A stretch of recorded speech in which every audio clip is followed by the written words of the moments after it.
Raw took place in Düsseldorf, Germany at PSD Bank Dome.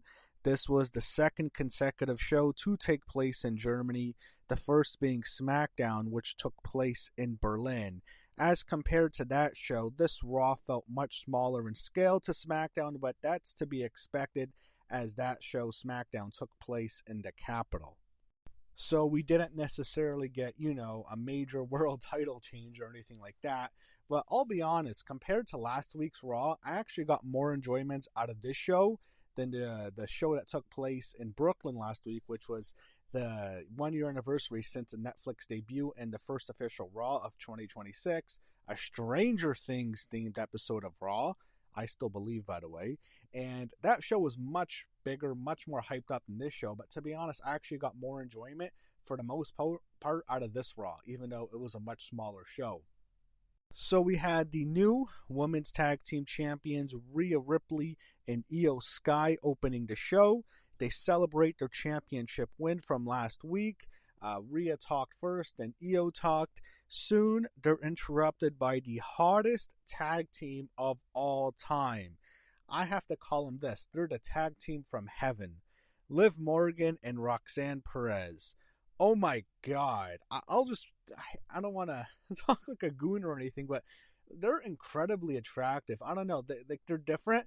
Liv's blonde, Roxanne's brunette, but I mean, when they stand next to each other, they make themselves even look hotter, and that's incredible.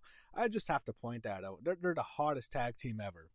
Anyway, they came out, and this is actually the first time Liv and Rhea have been in the same ring since I think the Netflix debut show last year.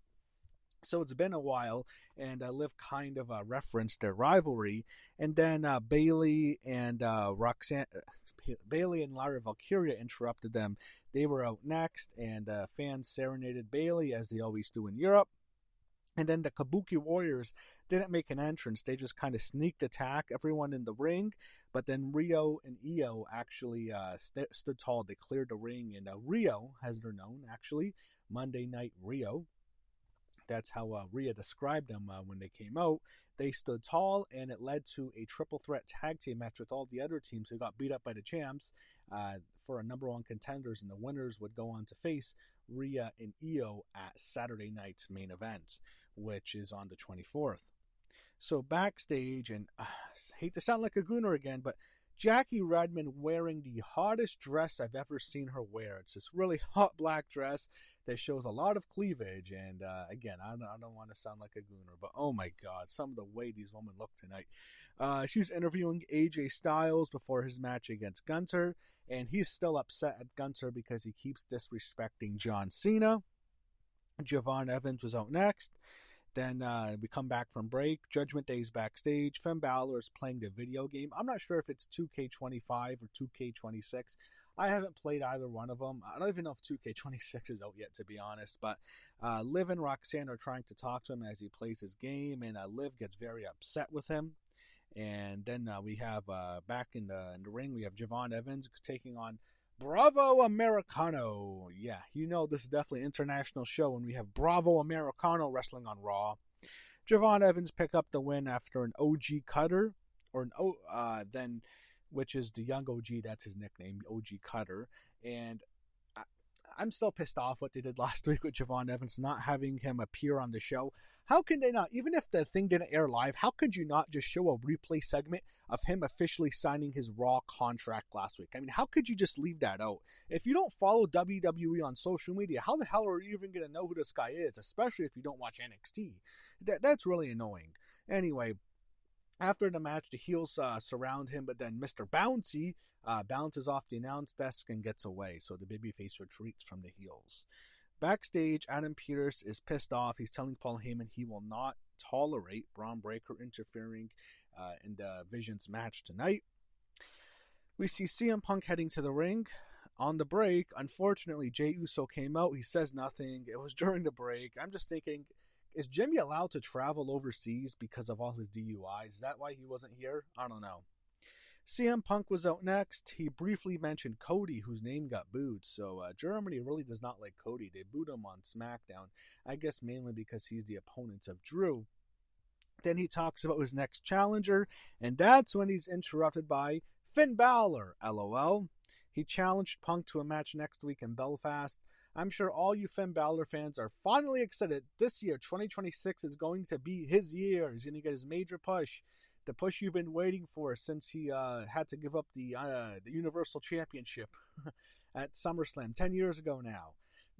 That's not happening. No, he's not getting his push. I'm telling you, he's losing next week in Belfast, in Northern Ireland, to Punk, and that'll be it for a while. He ain't getting a huge push. I'm sorry, Finn Balor fans. The Kabuki Warriors were out next. Then the other teams come out during the break. Liv and Roxanne, followed by Bayley and Lyra. And we get a triple threat women's tag team championship #1 contenders match. The former champions, Asuka and Kairi Sane, the Kabuki Warriors, taking on the tag team from Heaven, Liv Morgan and Roxanne Perez, taking on Bayley and Lyra Valkyria. So Kairi actually hit an insane elbow to the outside that took out everyone. Then, unfortunately, after that move, I got a Netflix break. I didn't get to see what was happening on the break. I got a Netflix commercial. Then you had a Tower of Doom spot. Eventually, Liv hit the Oblivion on Kairi Sane for the win. And Liv Morgan and Roxanne Perez celebrated together. They celebrate their victory as they are now the #1 contenders for the Women's Tag Team Championship, and they will take on Rhea Ripley and Io Sky, the current Women's Tag Team Champions, at Saturday night's main event in a couple of weeks, or actually less than 2 weeks, on the 24th, which is in Montreal, that show. We got a Becky Lynch video promo. She'll be in Belfast next week, Northern Ireland, where she will defend her Women's Intercontinental Championship against Maxine Dupree in what seems to me be like, the ultimate rubber match of this feud. Becky's obviously going to win, and that feud will be over next week. They promoted WWE Unreal. Then we see AJ Styles warming up in the back for his main event match. Backstage, Jackie Redmond, who I wish we could have seen more. Oh my God. That dress, Jackie. Jeez. She's interviewing Maxine Dupree ahead of her match with Becky Lynch next week, and the Alpha Academy, whatever her name is, their names are now Alpha Babes, I don't know. Otis and Tozawa were present with her. Michael Cole interviewed Raquel Rodriguez on the stage. She explains her attack on Stephanie Vaquer last week. I guess she's now calling herself Big Sexy. She must have taken Kevin Nash's advice to heart for her to take his nickname. I think she took his advice much better than CM Punk did. Nash is shitting on Punk on his podcast now, if you don't know. And he's calling him old. He should say he needs to retire. But Raquel definitely took his advice, and she's even taking his nicknames now.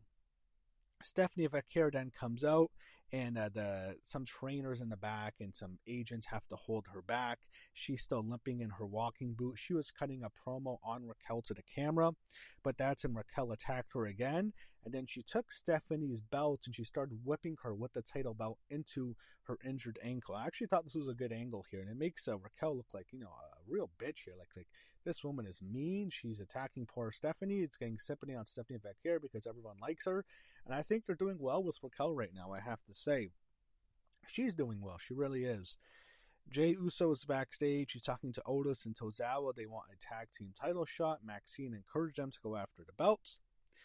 Penta and Dragon Lee took on Austin Theory and Bronson Reed. The fans were chanting, "Fuck you, Logan." They were much more interested in cussing out Logan Paul than what was happening in this match. So Braun Breaker speared Dragon Lee and Penta, causing a disqualification.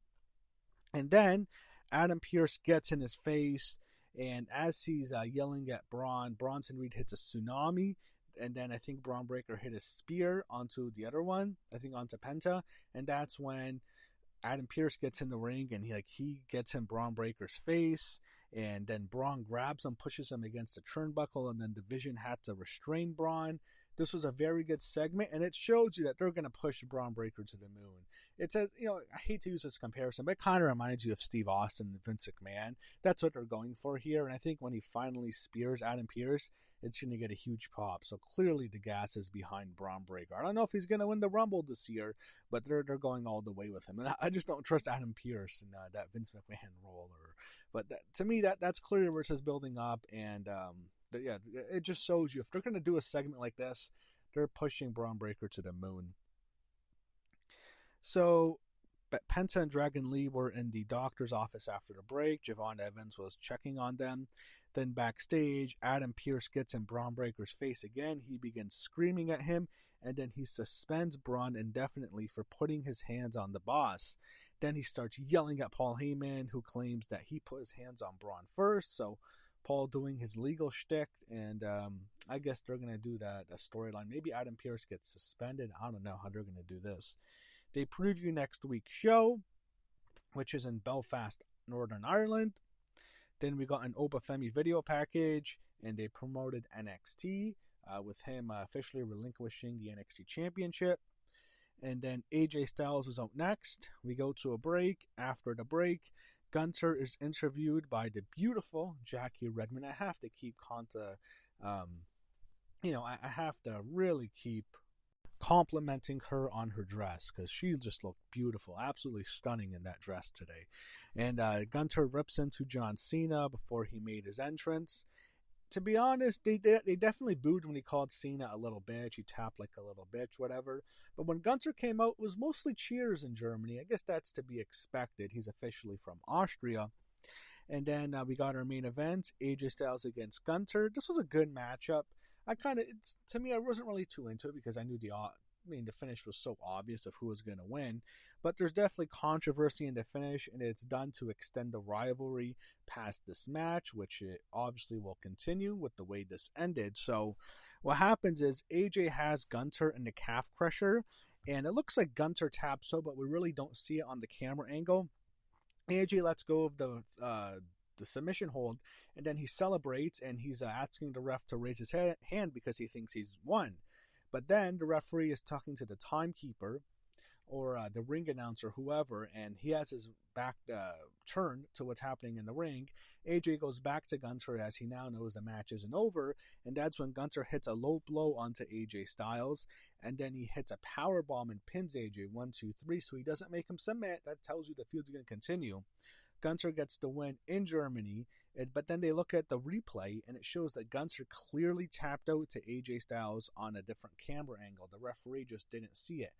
His hand clearly tapped. So I guess I don't think it's a good idea to have him tap out, even if it's not necessarily technically the finish, because I would want to book him as a monster after defeating John Cena.